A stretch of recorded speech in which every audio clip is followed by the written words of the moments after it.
नमस्कार, आप देख रहे हैं DRS 24 और मैं हूं आपके साथ श्वेता। तो चलिए रुक करते हैं आज की प्रमुख और बड़ी। अब आपको बेटी की शादी की कोई टेंशन नहीं लेनी। संस्था करेगी आपकी मदद। आप शादी घर से भी कर सकते हो और संस्था द्वारा सम्मेलन से भी कर सकते हो।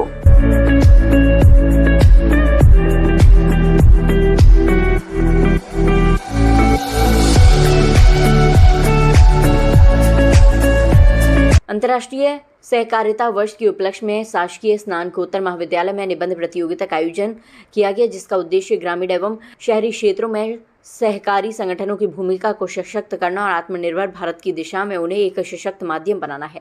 कार्यक्रम का शुभारंभ संयुक्त आयुक्त सहकारिता अनिता उइके द्वारा दीप प्रज्वलन से किया गया। इस अवसर पर कार्यक्रम की अध्यक्षता उपायुक्त सहकारिता अनुभा सूद ने की। इस अवसर पर सहकारी प्रशिक्षण संस्थान नौगांव के प्राचार्य शिरीष पुरोहित, प्रशासक जिला सहकारी भास्कर शर्मा, पूर्व प्रबंधक सहकारी SN भदौरिया, प्रबंधक सहकारी कमलेश पाठक, मुख्य प्रबंधक BS जादौन, ऑडिट विभाग के राकेश चौहान और PG कॉलेज के प्राचार्य किशोर अरोड़ा सहित बड़ी संख्या में कॉलेज के छात्र छात्राएं उपस्थित रहे। कार्यक्रम में सहकारिता मॉडल को ग्रामीण विकास, कृषि, विपणन, दुग्ध उत्पादन, महिला सशक्तिकरण एवं रोजगार सृजन जैसे क्षेत्रों में प्रभावी रूप से लागू करने पर चर्चा हुई। नई सहकारी उद्यमियों की स्थापना एवं मौजूदा संस्थाओं को डिजिटल प्लेटफॉर्म से जोड़ने के उपायों पर प्रकाश डाला गया। सहकारिता मंत्रालय की योजनाओं और लाभ की जानकारी साझा की गई, जिनका उद्देश्य ग्रामीण अर्थव्यवस्था को सुदृढ़ करना है। मुख्य अतिथि अनिता उइके ने अपने संबोधन में कहा कि अंतर्राष्ट्रीय सहकारिता वर्ष 2025 के बारे में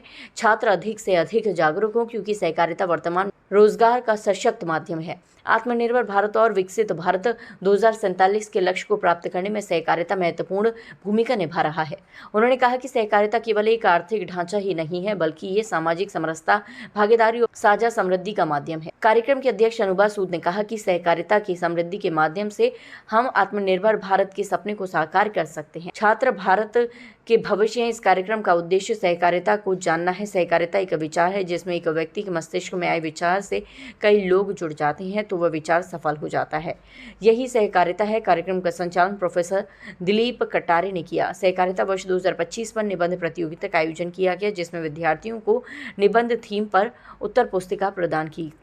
समाज के विभिन्न वर्गों का साथ मिलकर सामूहिक प्रयासों से सामाजिक और आर्थिक उत्थान करना। देखो, ये इसका एक उद्देश्य बता रहा हूं मैं कि हम ऐसा कार्य करें जिससे लोगों का सामाजिक उत्थान भी हो और आर्थिक उत्थान भी हो, मतलब पैसे का भी लाभ हो और उनका समाज भी उन्नति करे।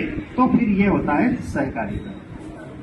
समान उद्देश्यों की पूर्ति के लिए अनेक व्यक्तियों या संस्थाओं द्वारा सहकारी संस्थाएं बनाई जाती है। तो यदि हमें सहकारिता में काम करना है तो उसके लिए एक सहकारी संस्था का गठन करना होता है।